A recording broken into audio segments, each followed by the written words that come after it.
Welcome to our celebration of the history of the First Presbyterian Church in Elkhart, Indiana. I am Pastor Sally Wicks, and we are happy to have those of you in person who have been able to join us and those who have joined us online. Due to some technical issues, the first portion of this video has been reconstructed using AI. So don't be put off if I don't quite sound like myself or if the video is not in sync. The presentation is from my original transcript, so it will be almost as good as the original version. And the good news is that the recording for the Brick Church chapter forward is intact, so there is no AI beyond that point. Please enjoy.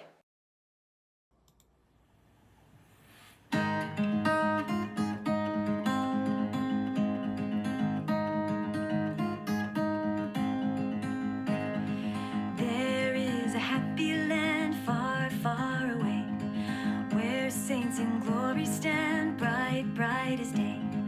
Oh, how they sweetly sing, worthy is our Savior King. Loud let his praises ring, praise, praise for aid.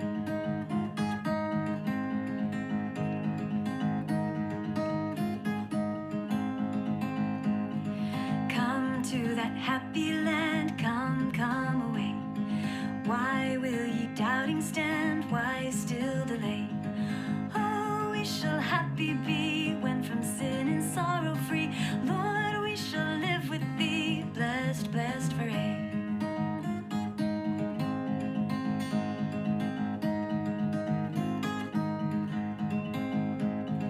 Bright in that happy land beams every eye, kept by a Father's hand, love cannot die. Oh, then to glory run, be a crown and kingdom won, and bright above the sun, we reign for aye. We reign for aye. The song you just heard was the favorite of the early Presbyterians, composed in 1838 by a Scottish schoolmaster. Our people knew it by heart. I know I'm supposed to talk about the church from 1840 to 1871, but I want to begin just a little earlier with Indiana joining the Union in 1816, and the state being quickly settled by speculators and settlers from the east. They were joined by Methodist and Presbyterian missionaries.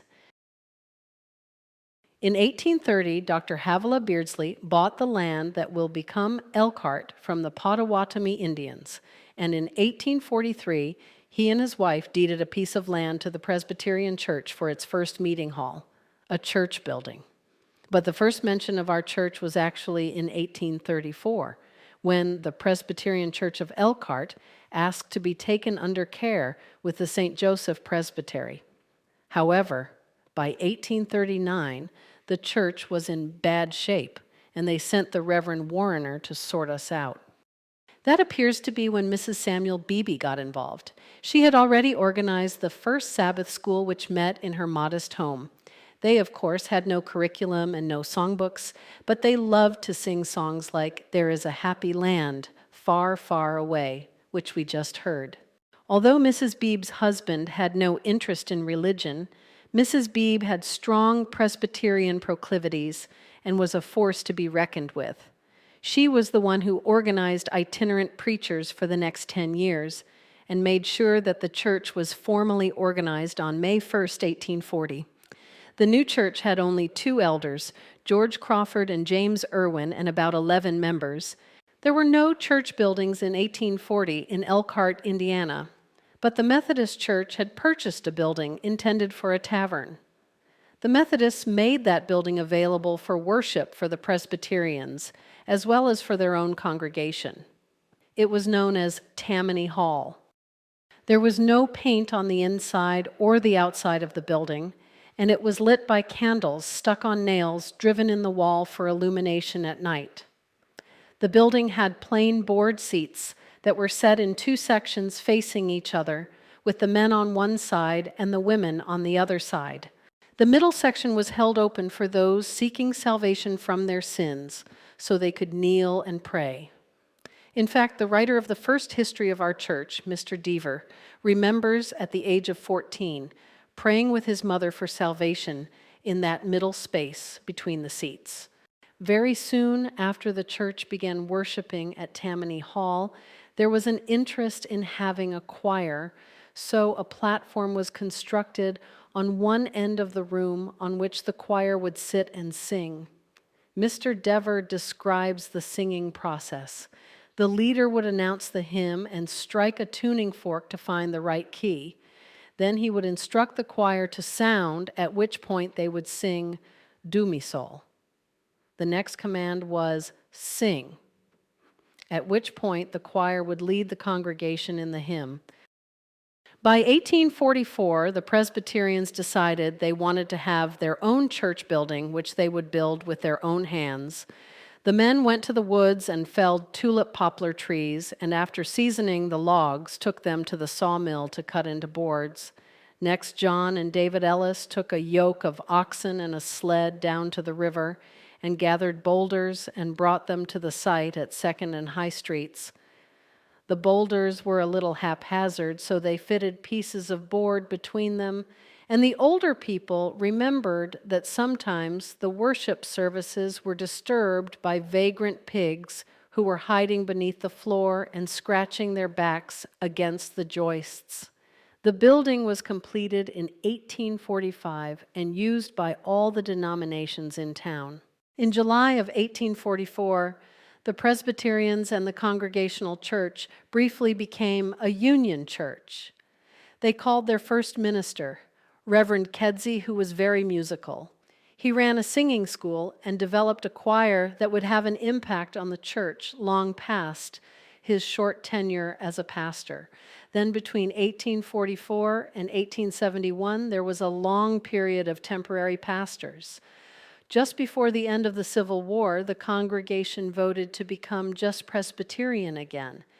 There was a little tussle over the property, but the law was on the side of the Presbyterians, who had been deeded the original land by the Beardsleys.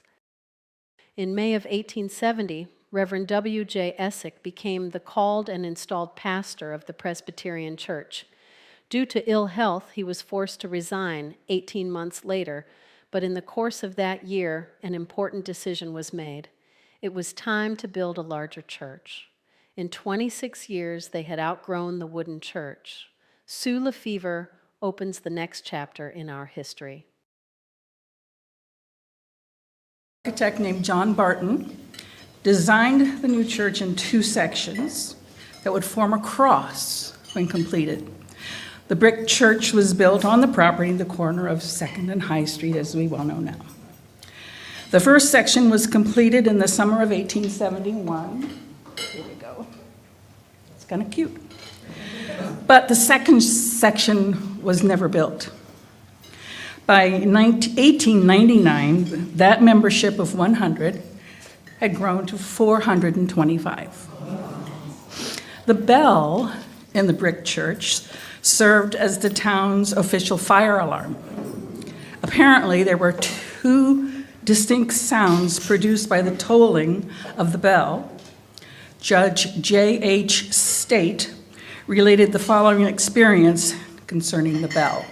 Quote, "I had been calling on the lady who later became Mrs. State, and while walking home about 11 p.m. and opposite the old church, I was startled by the erratic clanging of the church bell. I ran over and found James S. Dodge, also known as Doc, desperately trying to get the bell in rhythmic swing, a feat he was unable to accomplish because of his inexperience in such exercise. I suggested that he had the wrong rope. It was the toller rope that he should use for the fire alarm instead of the wheel rope. That solved the problem, and after due notice to the sleeping town that property, not spirituality, was being menaced by flames, we ran down to where Doc Dodge, who was homeward bound after having called on the future Mrs. Dodge, had noticed flames issuing from a barn back of the old post office on Jackson Street. We rushed in to salvage what we could. I set out to rescue a cow She refused to budge when I shooed. Repeated efforts of this kind were equally unsuccessful. She only stood and stared at the blaze, encroaching on the path to the door. Desperately, I seized a three-legged milking stool, isn't that the same thing? And swung it with all my might against her head. This startled her, so she made a dash with head averted from the blaze to safety. Then Doc and I forced the front door of the dwelling house on the lot and ran upstairs and awakened the owner's family, who had slumbered undisturbed while the barn blazed away not 20 feet distant. Whew. The bell was used as a fire alarm for the last time in 1893. Between 1885 and 1888, during the tenure of Reverend J.G. Lowry, the brick church was remodeled. The entire fee was paid, no debt, but the pews were numbered and rented on an annual basis.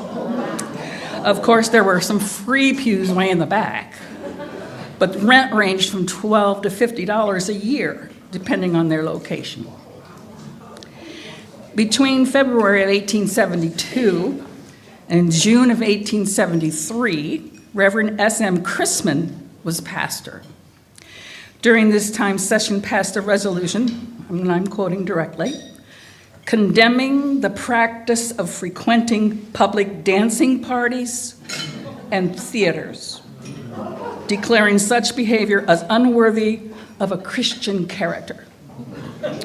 But during the tenure of Reverend W.J. Fraser from 1890 to 1907, a corn festival was held at the church, where entertainment and general mirth and merriment seemed to be the order of the day. Let joy be confirmed. For all their seriousness, the Presbyterians obviously had a sense of humor and fun about them. They even had a sunshine committee whose purpose was to scatter sunshine, kind words, and loving deeds, and alleviate suffering in every way possible. I like Pat Van Dyke to that. In 1890, the church decided to build a parsonage on the space left vacant by the old Frank Church.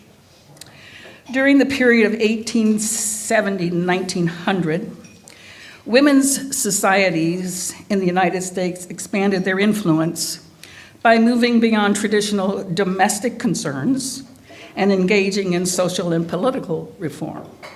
The women of the First Presbyterian Church in Elkhart boldly spoke to the presbytery about their home systemic giving program, which was an avenue for missions and concerns for community welfare. The presbytery embraced the idea wholeheartedly and urged all pastors to encourage the organization of women's societies in their own churches. It was during this time that the Women's Christian Temperance Union was formed, and Clara Barton founded the Red Cross.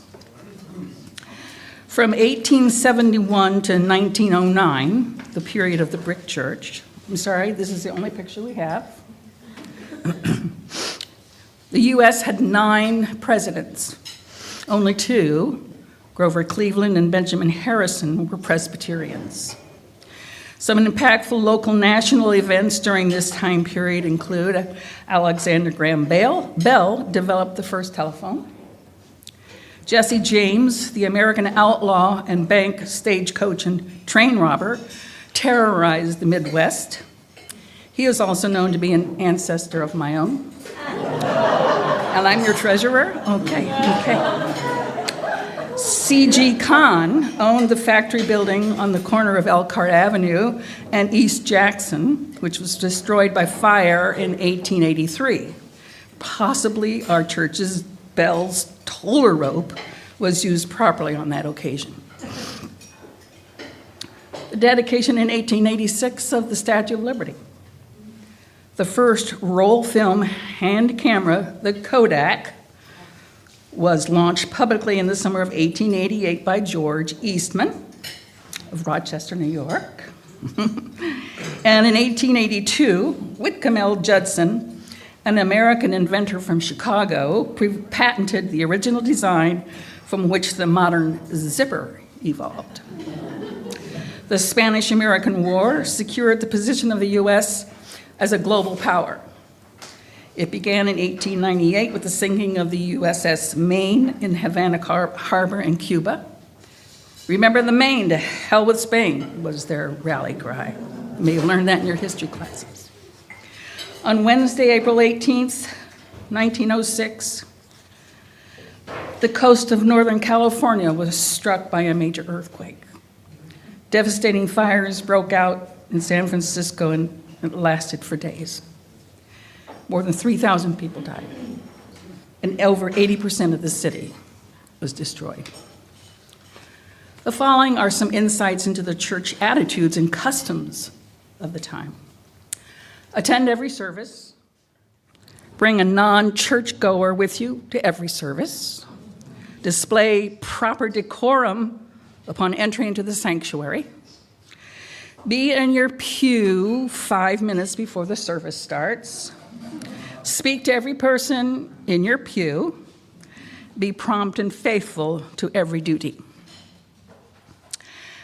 As for religion in America, the Presbyterians have been around since 1640, along with the Congregationalists, Baptists, Lutherans, Anglican Episcopalians, Roman Catholics, Quakers, and the Dutch Reformed Church. I'm sure that Presbyterians' longevity is due to our perennial flow of good humor, living an upright life, and our faith in the Lord Jesus Christ. God is good all the time. In 1908, the congregation resolved to build a new church. The last service held in the brick church was on Sunday evening, April 11th, 1909. Thus endeth that portion.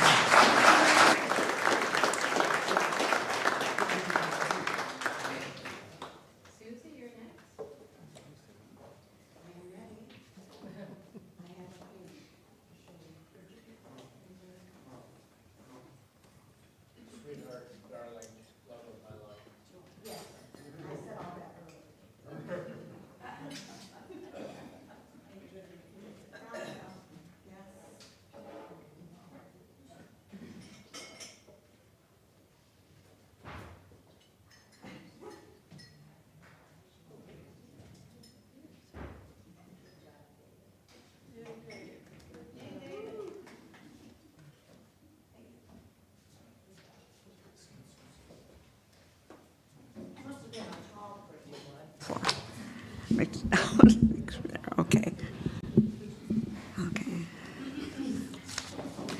This lovely painting was donated to the church some years ago. This is the Dome Church. In 1909, a resolution was passed to build a new church on the corner of 2nd and High Street in Elkhart. The exact location of the original wooden parsonage, house of worship, built in 1844. The parsonage was moved to the site which the old brick church had occupied. The architect chosen was the well-known Turnock, Mr. Turnock, Hill Turnock. He was a student of Frank Lloyd Wright's, and he did a lot of building in Elkhart. You could still find homes, buildings, and they all have one thing in common. They all have a tiled roof. And they also have lots of stairs. That's more about that in a moment. Construction began in 1909, and dedication of the new building on December 4th, 1910. By the time the Dome Church was completed, the struggling little congregation, which in 1842 had been described by the Fort Wayne Presbytery as destitute, had through perseverance, faith, prayer, and sacrifice grown into a healthy, vital, and caring community. The beginning of the 20th century found the Elkhart Church poised for growth and service to the larger community of which it was a part.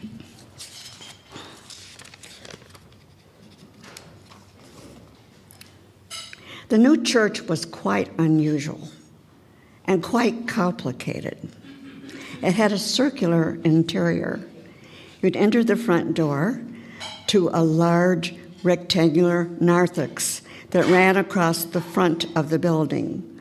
Behind this area was a stage which was used for plays. There were staircases on both sides. There were buildings out into the circle for Sunday school classes, Christian education offices, a kitchen, scout room, and the stage, of course, was used for plays. Halfway up the staircases were large landings and a second set of stairs. At the top of these stairs was a second narthex, directly above the lower one. Dark wooden benches ran across its outer walls. The semicircular sanctuary was separated from the narthex by arches supported on square limestone pillars, and the floor slanted down to the pulpit, the communion table, the organ, and it had 4 aisles, no center aisle, but 4 aisles. The floor was tile, but a carpet was added later because some parishioners remember small boys loved to drop pennies on the floor during the service and watch them roll down the aisle to the foot of the pulpit.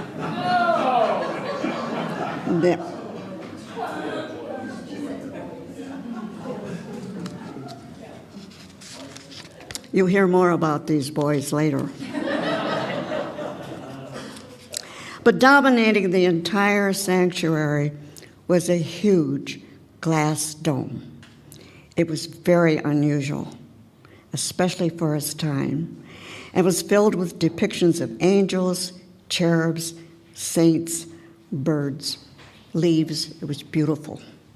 A protective covering over it kept the pigeons from congregating on it, but the cover did not restrict the sunlight from filtering in.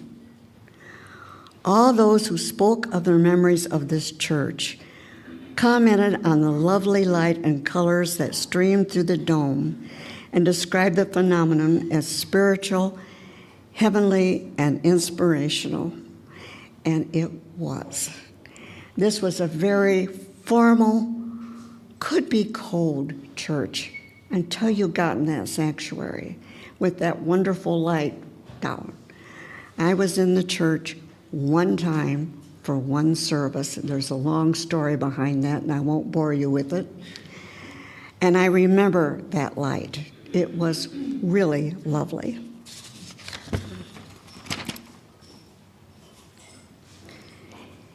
Two ministers served and were in ill health and had to leave the church.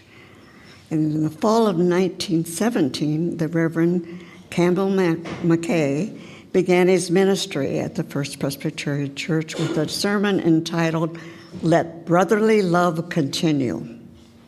The theme carried the church through the difficult years of World War I, the Great Depression, and World War II. The McKays were absolutely convinced that the success of a church depended on its missionary zeal. So sincere and inspirational were their convictions that both the benevolence fund and the missionary gifts doubled. Membership increased from 440 to 717 members. Although he refused to have anything to do with money, Reverend McKay was responsible for the early establishment of the budget and pledge system and the considerable debt which had accumulated at the time of his arrival, was quickly retired. Education was very important for the Presbyterians. One man remembered that he was a boy. Sunday school was held in a small alcove in the basement. A kerosene heater in the center of the alcove provided warmth.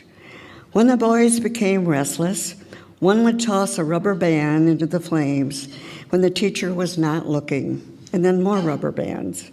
The resulting odor usually guaranteed an early dismissal.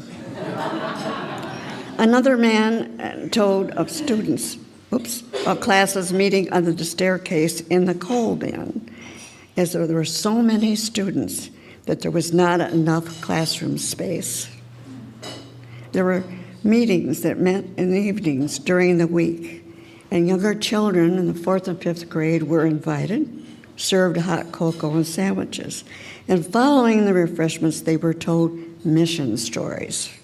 The girls in particular seemed to love these tales of the missionaries in exotic, faraway lands.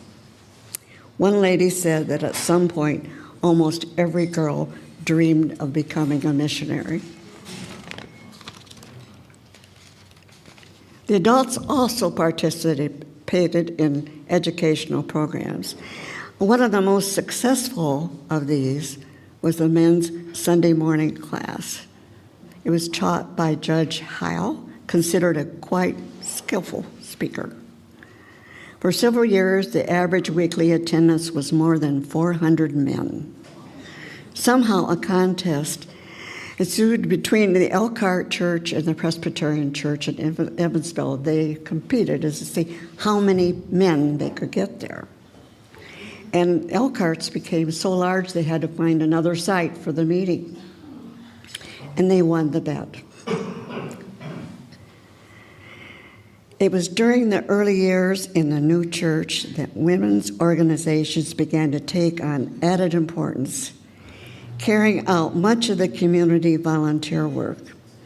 As there were no organizations like the Salvation Army, it was the women who visited the sick, the shut-ins, those in jail, and others in effort to provide these services and to support missions overseas. The Women's Missionary Society and Ladies' Aid Society flourished. During the 2 great wars, the women met regularly to tear and roll bandages, knit sweaters and socks, make blankets for the men overseas. In addition, they mended and sorted clothes to send to the missionaries. During the Depression, the ladies of the church cooked dinners every Saturday night for the hungry and for the clerks working in the stores. The meals were so tasty that many of the men working downtown dined there as well.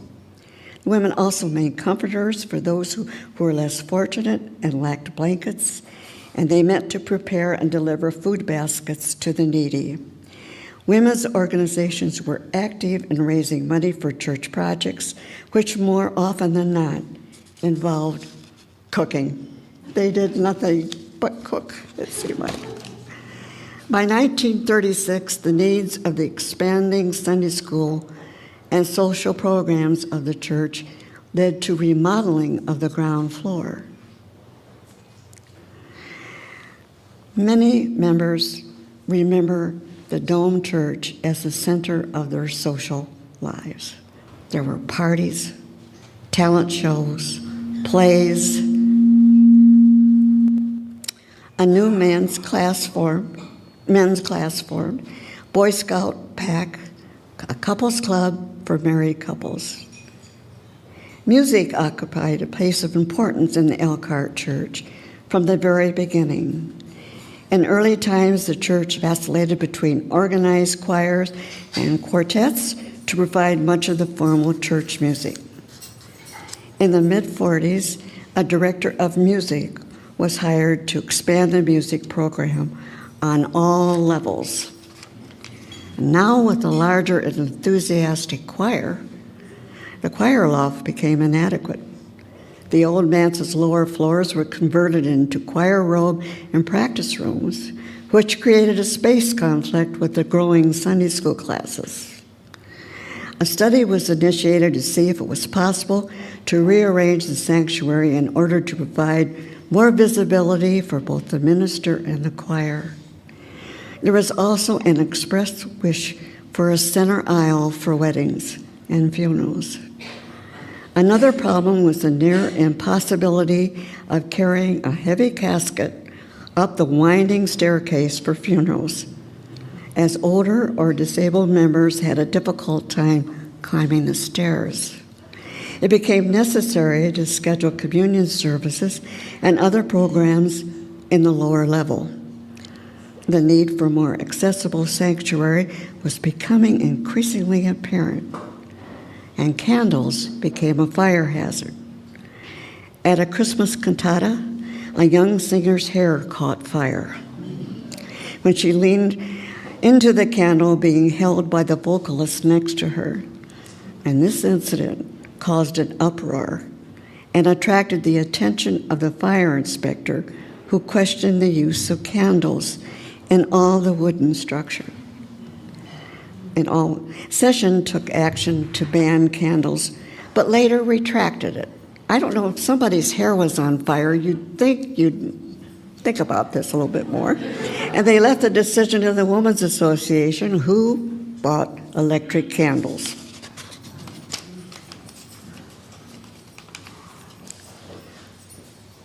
It would fall to Reverend Prosy to see who was his last pastor to serve in the Dome Church, by the way.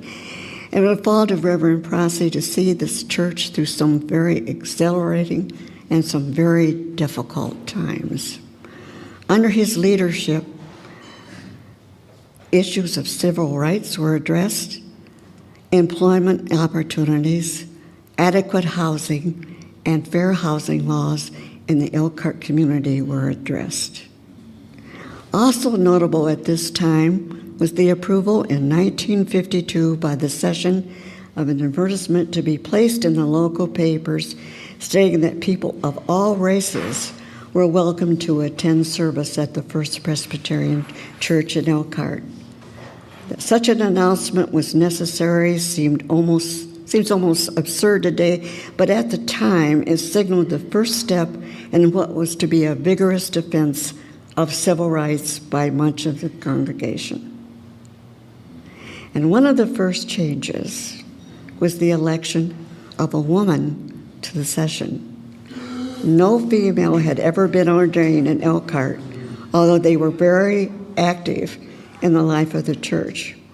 Proponents argued that such representation would integrate the work of the Women's Association with that of the church government, and they pointed out the fact that half of the Presbyterian churches in America had women elders, and it was a problem, and opponents questioned the wisdom of such action and insisted that there was no need for it. Despite these objections, the name of Glenna Ingram was presented and duly approved. And the church hired their first-time assistant pastor, David McShane, was ordained in June of 1952. And that's when I first went to the Presbyterian Church with my buddy Connie Minzy, or Connie Wells at that time. And I loved David McShane. I had a huge crush on him. All the girls did. He was terrific, and that youth fellowship just blossomed under him. In 1953, a committee was organized to see what changes were needed to bring the domed church to update, completely rearranging and renovating the sanctuary, possibly. The cost of the project was estimated at $300,000. Before implementing this plan, an architect sent by the General Assembly was called for advice. He pointed out that many problems would remain despite the renovations. The entire building was a fire hazard, largely due to its wooden construction.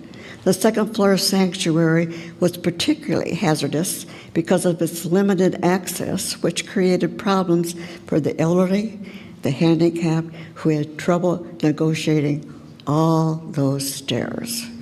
The wiring was old and faulty. The parking downtown was increasingly limited. The architect recommended building new facilities instead of renovating the existing structure. He believed that although initial costs would be greater, the expense of continually updating the old building would become excessive and would only postpone the inevitable. And after much debate and soul searching, the building committee reported the need for a new church to the congregation in April of 1954. Life in the Dome Church was rich and varied in both the spiritual and social outlets which it provided for its members. And as a result, it is remembered with great love and affection. The church was a special part of every member's life. One woman told me our family never missed church for years. We had no car and walked at least 1.5 miles to town. By talking to other church members, it became obvious that every family, from the youngest to the oldest member, considered the church the focus of its life. That's it.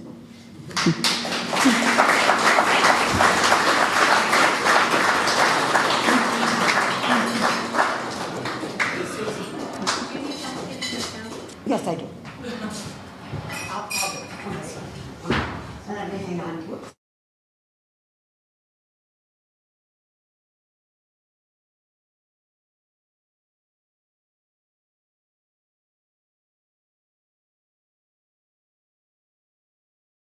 Move on to the next church. I just want to, Susie has mentioned that she attended once, that Connie Minzy attended. Is there anybody else here that attended the domed church? Oh, stand up, stand up. I want to see who you are. So I see Star back here, and Jim and Mary, and Steve Seward. There's a number of you here, right? And who? I don't see Mac Boyer. He must have headed out because Mac's maybe our oldest.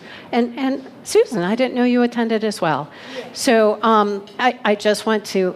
Oh, and Jake, you were. What's that? I was brought there. You were brought there, an infant in arms. Yes, I didn't think you were old enough for that. So, did any of you who attended at that church want to just share a memory, a quick memory from that time? Okay, Mary. So I'm the youngest of the family, and I watched my sister Ruth and my brother Bob go up the stairs to Sunday school class. And the year I was finally going to be able to go upstairs to the Sunday school class is when we started coming to this building. So I held resentment for a while, but I got over it. And I did want to mention the cornerstones on this church. My grandfather, Dr. James A. Work Jr., was there in 1909 to lay that cornerstone downtown, and in 1959 to lay the cornerstone here. And also, if you look at the history of our church, the oldest photos, our family history says that my great-grandfather's brother, Aaron Work, was one of the first session members, and he always had the longest white beard. So if you look at the history, longest white beard was a relative also. Anybody else that wants to share a memory? Steve and Jim, come on up. You have to come up because otherwise we won't hear you and the live stream will not be able to hear you. So. Well, I was baptized at the Dome Church, and I'm sorry about the rolling pennies.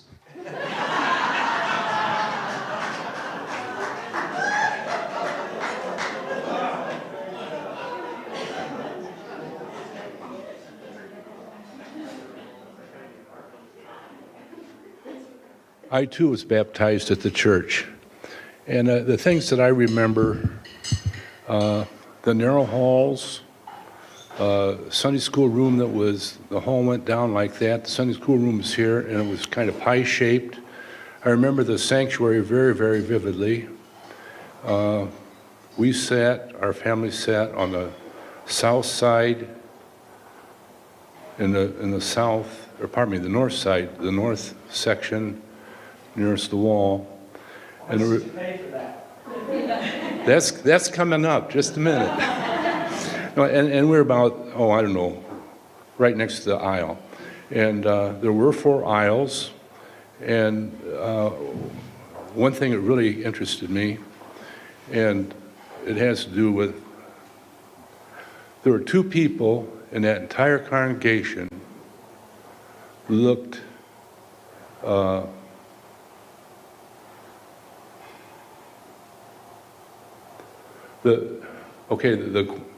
the congregation is facing this way, the choir is facing this way, the organist was facing that way, the director was facing that way, the congregation was all facing that way. But the mirror that the organist had, I'm not kidding you, was like that, to see the direction of the music director. And I'll say this to answer your question, John. There were people in front of us that had plaques on the end of the pew with their name. And I was a little kid. When we moved into this church, I was 16. So I don't know if they paid money or not, but it wouldn't surprise me because I know who they were. Anyway, the thing that really surprised me, and getting back to the slanted floor, is about the same slant as the learner. When the service was over, my dad would always get up and go about 6 or 8 feet that way and go down the aisle and shake Reverend Prossy's hand. And Dad was 6'8", and Prosy was 6'6", the 2 tallest men in the congregation at the time. And I think that, am I spoiling anything here? No, I think the attendance got up to 1,400 or 1,500 before we moved here.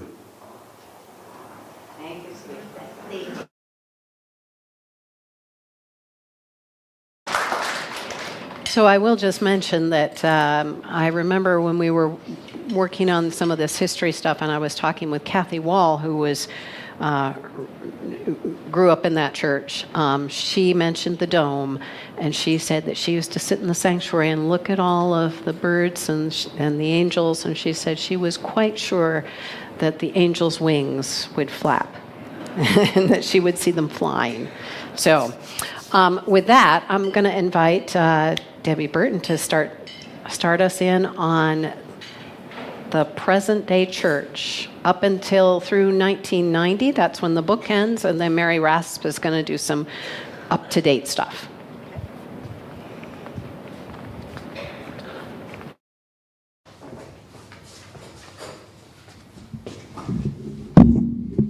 Yikes. In 1956, everyone was so sad to leave the Dome downtown church, but they realized it was the only answer to our problem. The building committee, guided by Chuck Miles and Aird Moffett, 2 very successful business people in Elkhart, the committee consisted of 36 other members. Good grief. I won't name them all, but some of them were Batchus, Compton ×3, Guttermouth, Martin, Kaufman, and Sollitt. The Board of Trustees handled the money. No money went out unless it was pledged or in hand. The location was either going to be Beardsley Avenue or East Jackson, where Trinity Methodist now stands. Mrs. Drake donated the cost of her home, and Walter Beardsley donated his father's home, and some of its contents were sold and donated as well. The Dome Church was sold to the Martin Foundation for $200,000, and the site was used for our current library. The cost of this church to build was $1 million. Compare that to the amount we just spent renovating a tiny part of it. No nameplates were to be put on any of the gifts for the church, but Frank and Herman Compton and Georgia Walker donated the chapel in memory of their parents, Elizabeth and George Compton, and it was decided that the parents had done a huge amount to help the church over their time here. A visitor heard that our baptismal font would be brick instead of marble to save $6,000. The man donated that amount right here, there and then. The entire church felt a personal connection to and helped with building this facility.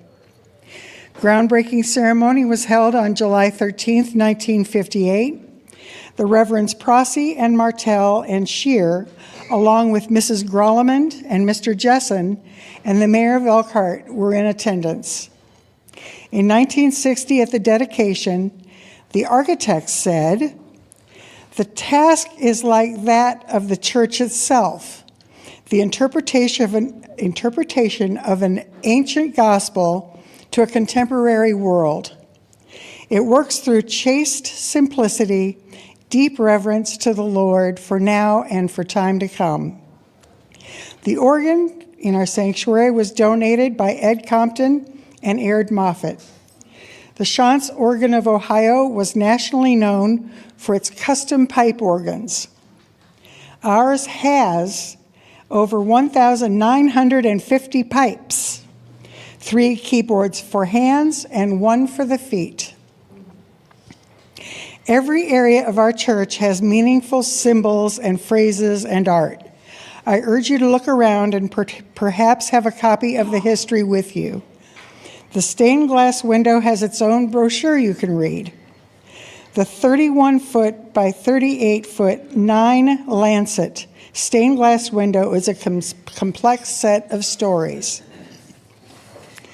Our chancel holds our left-sided pulpit and right-sided lectern, seats for the choir, the original communion table, and the baptismal font.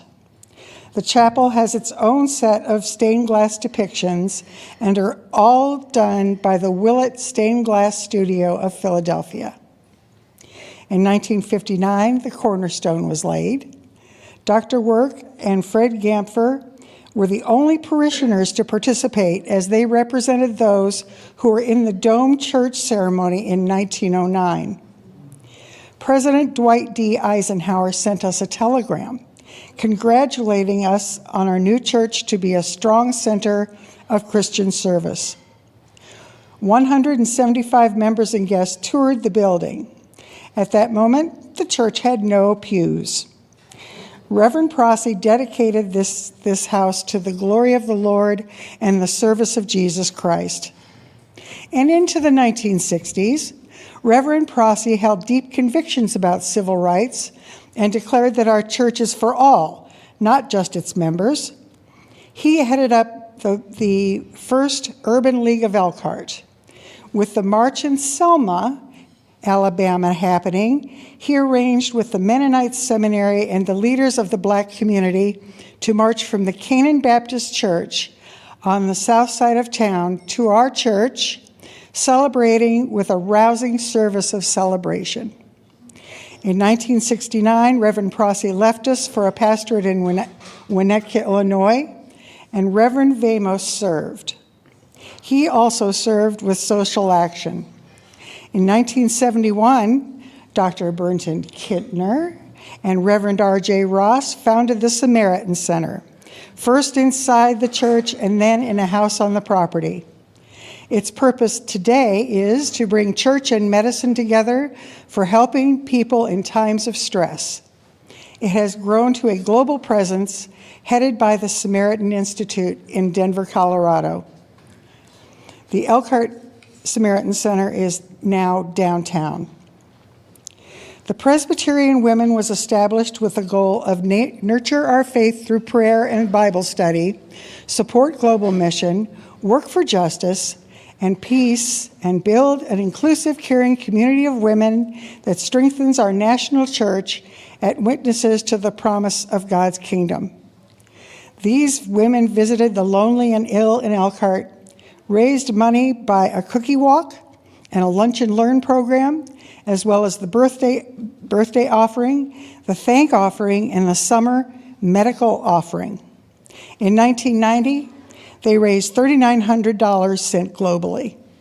The water project in Kenya was supported, as well as supporting local people working in places in Asia. In the mid-1980s, the church raised money for the gathering place, taking out a former classroom to make space for our congregation to meet informally. A new Allen digital computer organ was put in the chapel. The church continued with education of youth and children. Musical education has always been a part of our church and was now led by Celia Weiss. The church also provides room for local groups like AA, Moms Morning Out, Brownie Troops, and so on. 1990 was our church's sesquicentennial year, showing the faith and trust in God and His love in every way it moves forward.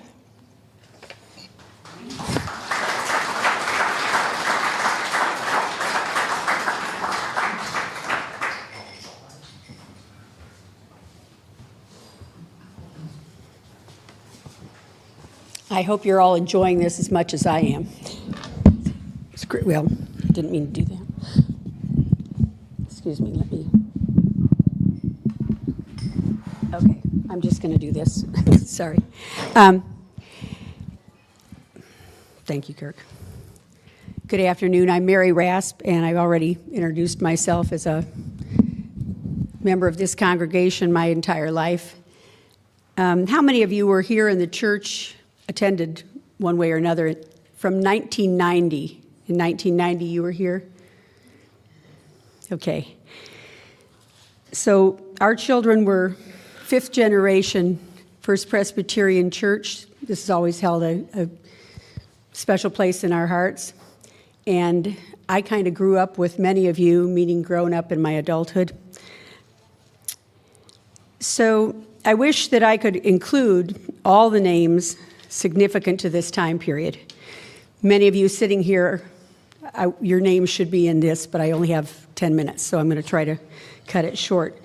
But I hope that this presentation will help you remember the years that you've been here.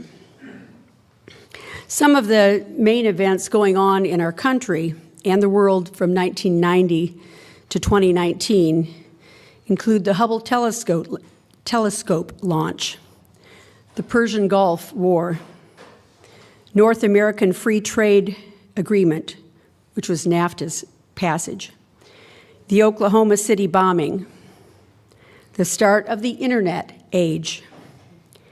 This period also includes the September 11 attacks in 2001, the wars in Afghanistan and Iraq, and the Great Recession in 2007 to 2009, and the Affordable Care Act. Our church life was a time when we celebrated paying off the mortgage of the present building. And there should be some videos showing up here anytime. There we go. That was during the time of Pastor Carl Kennard as our leader. Then we had serving. There were people active in our church. Some were already mentioned, but they continued in the 1990s and so on. The women's circles, the annual cookie walk, which was a big fundraiser, Adopt a Spot, which encouraged people gardening around our church, and that continues. A memorial garden was started outside. Carl Kaufman's name was mentioned, and his wife Isabel helped put that together.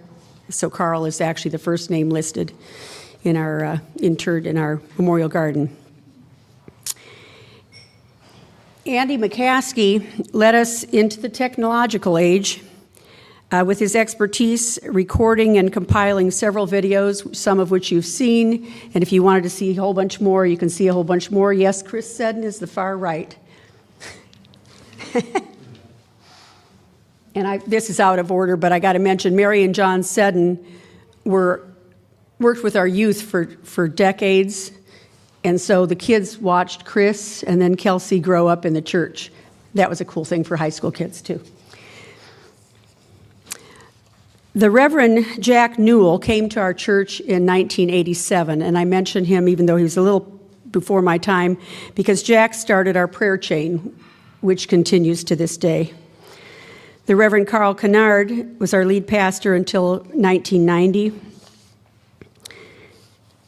His wife, Catherine Kennard, is still living in Knoxville, Tennessee, where they moved after Elkhart. In 2003, a new service began. It was to bridge the gap between the churched and the unchurched, but also to bridge the gap for people who had grown up in a church and had left the church. So this was what we called our contemporary church service. It was under the pastorate care of Kathleen O'Connell. She led it along with Dennis Hoffer, who was one of our own members, and later Frank Casella and presently Matt Kennedy have been the musicians that have led our bridge service. When the bridge service started, it was not to be a formal situation like our sanctuary. So we began the bridge worship service in the reception room upstairs on Saturday evenings.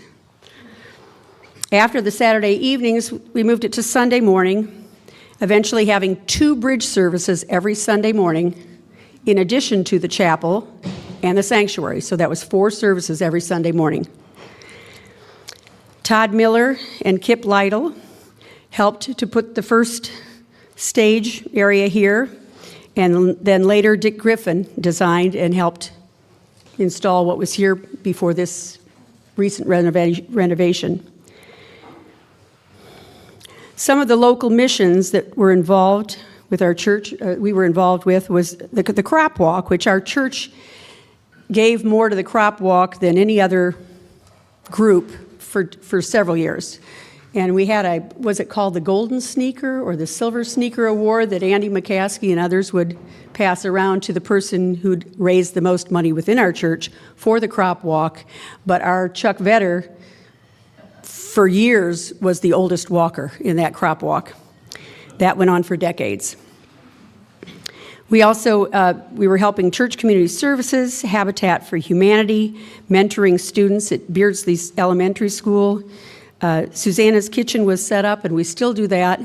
And Jennifer Pitcher led us in Take It to the Streets, where we had some 20 organizations. We would meet here for our Sunday morning church.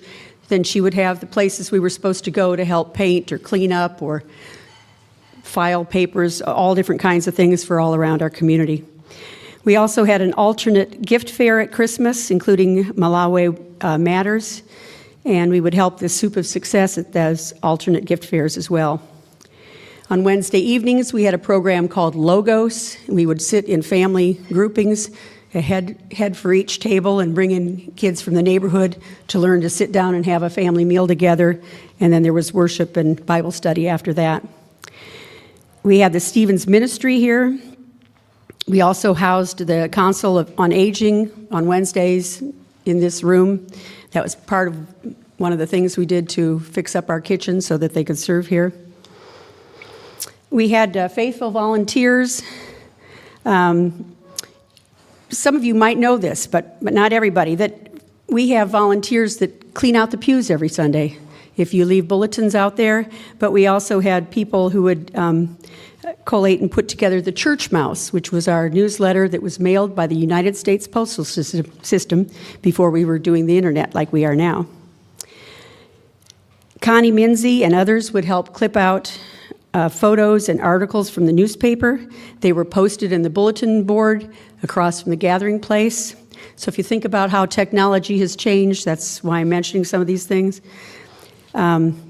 Volunteers were needed also for picking up the welcome pads. Every Sunday, people would fill out when you were visited or when you were attending those pads were collected so that we knew how the attendance was going and how to find new members who had visited. We also helped nationally when we hosted the Johns Hopkins Ride across America to support and bring awareness to cancer research. The Elkhart First Presbyterian Church was one of the bike riders' favorite stops. Part of that is because they would drive from the East Coast to Elkhart, Indiana, and then have their bicycles fixed for the right height, the right seat, the right handlebars. And Jim Rasp and Frank Casella were some of the people that helped with that. Those riders would continue to California, by the way. We had a peacemaking scholarship that was set up to acknowledge area high school students. We continue to do that. And there was also a generous scholarship given annually to an active First Presbyterian Church high school senior in honor of one of our members. We have always had a nurturing congregation. Our middle school confirmands, the confirmation class, each one would have a mentor, and they would work for the 9 months of the year, having a special thing they were supposed to work on and discuss, meeting at least monthly. Many of those confirmation students got to attend retreats at Geneva Center in Rochester, Indiana. That was our, Geneva Center was our church conference center until this past August, 2025. Our children have always been an important part of our congregation. And there were also small groups of all kinds of names. There was a baby boomer Bible bunch, the neighborhood groups, the Lenten Bible studies, the prayer partners, Club 8, 10, 12, because some of us just couldn't give up with 8 or 10. The feast groups, friends enjoying a shared table. And those were all done in homes. That was to have small groups outside the church building, meeting and gathering in people's homes. We also had a program called POGO, Presbyterians on the Go. That was started by Mary Ann Graves. It was fun for senior members. And now we have Betty Zentz, who is continuing that through the Smock Fund, similar gathering for seniors. We had co-ed adult retreats. We had men's and women's retreats at Geneva Center in Rochester, Indiana, at Camp Friedenswald, at Quaker Haven, and at Fernwood in Buchanan, Michigan, among other places. We also had a men's basketball team and a men's softball team. They played intramurally within our city. And Terry McCaskey started the Peaceful Quilters about 25 years ago. Susie and Wen Wu opened their home on a regular basis for a luau and a full pig roast. And I've got to say, the egg rolls today, Susie and Wen Wu. Some of that continuity is very important to a lot of us. Thank you very much. Okay, we had our youth ministries, I mentioned some. We also, in music, we had our Holy Humor Sunday celebration. Celia would do musicals with students for decades, different groups. We have actually some CDs that Celia had recorded from the concerts that we would have here at our church. There was a program, well, there was several years where we had a kaleidoscope, which was the name of our First Presbyterian Church art show, and artists from our congregation would spread their art throughout the reception room, the hallways, room 100, and the gathering place. Reverend Stephen Kolderup came with his family in 1987, but continued until 1998. Hank Blunk, Kathleen O'Connell, Bud Morak, and then Steve Braden came in 2000 and was here until 2012. We then had pastors, interim pastors, Nan Adams from Florida and Pastor David Lawrence from Michigan. They were here from 2012 to 2014. In Nan's interim, we started using reusable name tags for each member and the friends of the church. It was meant to be a creative, or to create a friendlier and more inclusive worship environment. Speaking of joyful perseverance, as Pastor Sally did this morning, there were times of perseverance that we pushed through with this church. We worked for a healthier congregation. We integrated by studies published by the Lombard Mennonite Peace Center of Illinois, at least twice in my memory, as well as calling in the Presbyterian of the Wabash Valley and sometimes the Synod to come to our session members and talk to us and help us through things. This is part of what an interim does, is to try to work through things, and that's something that Nan Adams and David Lawrence did. Nan would educate the session where we actually had homework to study certain parts of what the Presbyterian Church was going through in the General Assembly and down to Synod and Presbyterian to our local church. In 2004, we had consultants that came and presented a 92-page report about what we could do to be a better congregation. And through Stephen Braden, we tried to get through some of those things. We also had 2 capital campaigns during this time. And we also hosted the Reverend Dr. James A. Forbes Jr. from New York, the T. Hadley Inspirational Choir. They spoke and performed at our church. The T. Hadley Inspirational Choir was here several years in a row because we got together with the Canaan Baptist Church, and we would take turns alternating for our Dr. Martin Luther King service in February each year. There were actually choirs that came out of that. I'm seeing Star and a couple others that I know sang in that. Then we had co-pastors, Sarah Sanderson Dowdy and Rebecca Kiken. They served from 2014 to 2017, and we had public concerts that were performed in our sanctuary to generate income for our church.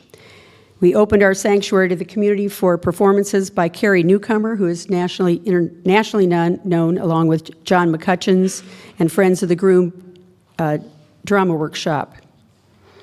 In 2017, our foundation creatively found ways to support the operating budget and cleared years of accumulated deficits and this was done under the leadership of Pastor Reverend Dr. Sarah Sanderson Dowdy.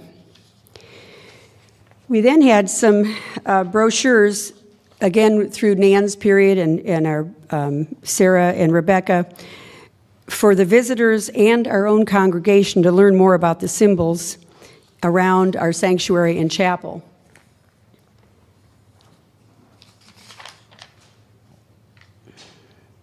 The windows and banners, there we go. Many times people would come into our sanctuary and say, what a gorgeous window.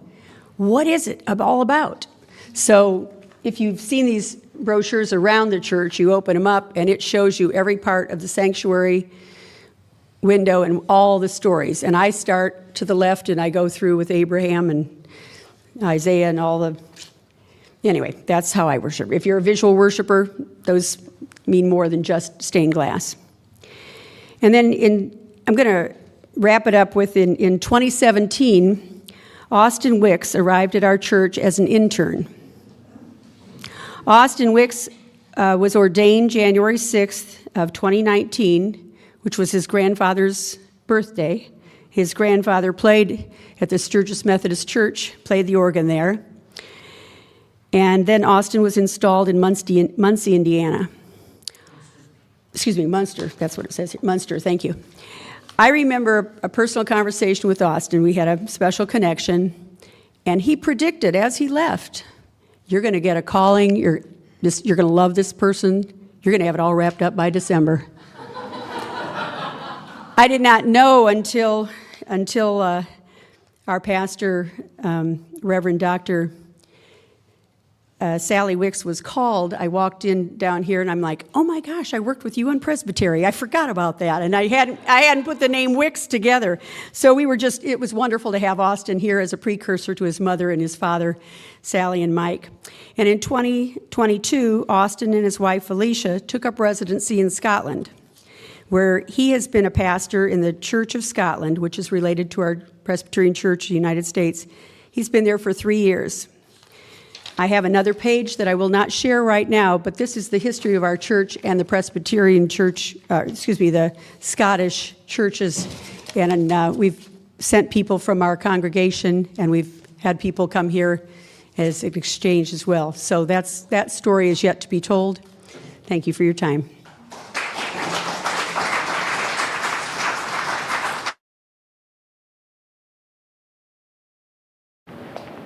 Well, that wraps it up for today. And we have brought the history to 2019, which is when I arrived. And that the last 6 years that we have been here, we'll talk a little bit more about as we talk about how we move to the future in our next event, which is in November. And we'll talk about some of the things that we wanted to do, what we've accomplished, what we haven't quite finished with, what we want to bring into the next pastorate, maybe something brand new that's not even on our list. And we'll talk about that in November. It's a Wednesday night. I can't remember the date, and I should have gotten it for you earlier. Yeah, the Post-it note thing, November 5th. But before we leave today, I just want to ask you, you've heard about the church in the wooden church years. You've heard about the church when it was the brick church. You've heard about the church in the domed church. You've heard about our ministries and things that happened in this church. Are there themes? Are there things that you kept hearing about in all of the churches? And if so, what are they? Service. Okay, I'm going to write them down. So, yes, I heard music and service.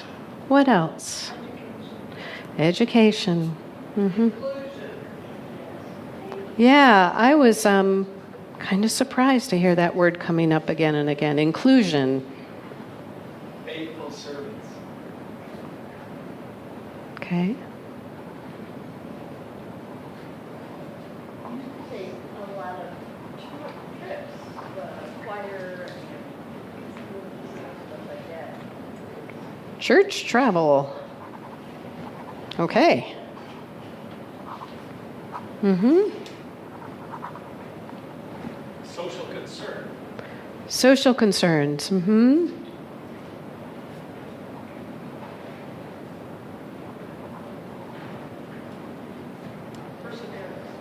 Perseverance. A lot of that in the early church for sure, but yes, throughout. Okay? Serving the community. Mm-hmm.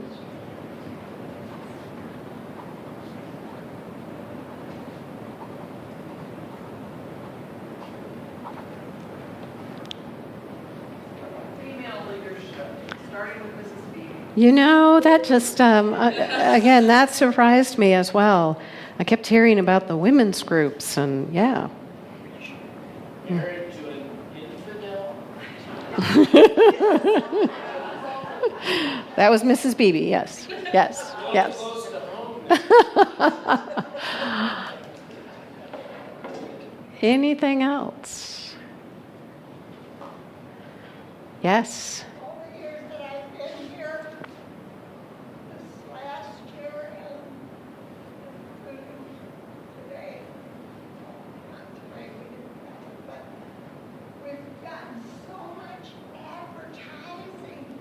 Turn the TV on, they'd be telling about Sally and what had gone on the weekend, and I felt pretty proud. Thank you. So, advertising, getting the word out. Presbyterians are often the best kept secret in town, and we've been trying to change that. Yeah. Yep. There's a reason for that. Yes, yes. A lot of credit goes to Jim Miller, who is writing our articles and getting all of our information out to the news. He sends out news releases all the time for us. Very helpful. Very helpful. Thank you, Jim. There's also one person responsible with a lot of help for getting us streaming our services so that we reach outside of our physical service.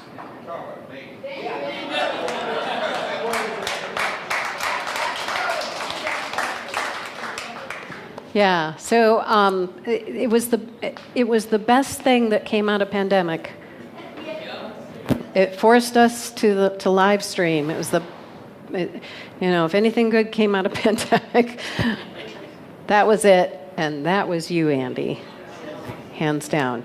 Yes, David. I guess just along the lines, the theme of adaptability sounds like being extreme all the way back to the senior church because it's fire hazard and stuff like that. Thank you, David.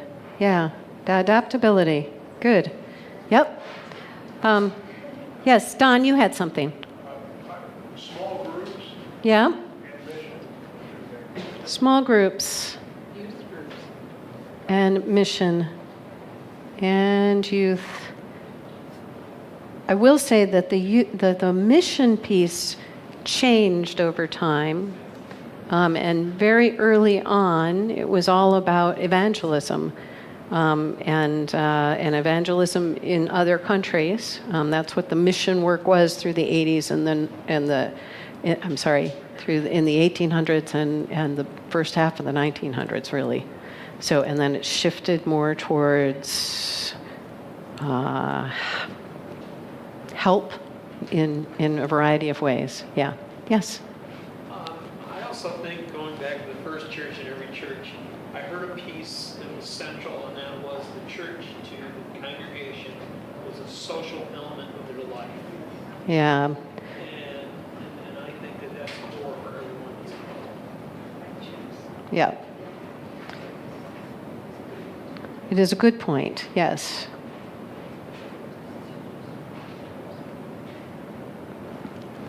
Anything else? Okay. That's a stretch, not a hand, right? That's not a stretch, not a hand. That's a good list. That's a good list. Yes, Anna. I can't think of very many churches I've been part of that have just up and moved all around town. And that shows a willingness to think creatively and to change how we do things. Moving every 50 years for a while, like, that's Brave. it's pretty, yeah, it's brave. It's also not necessarily normal for Presbyterian churches. Right, right. It is not necessarily normal. That ability to kind of remake ourselves and rethink what we're doing. Yes. That gets to what David was saying also about adaptability. You guys should be married. All right. What's that? You did. I'll get it for you. All right. Thank you for coming today. Can we say thank you to the kitchen crew? Yep.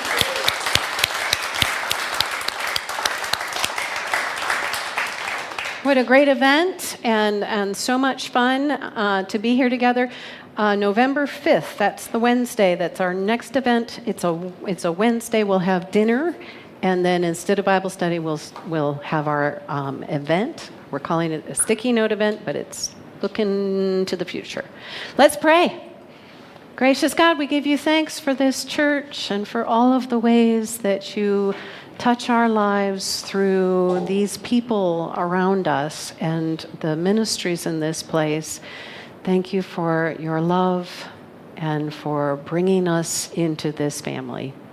Go with us this day and give us great joy as we think about your work among us. We pray in Christ's name. Amen. Thanks for coming, everyone.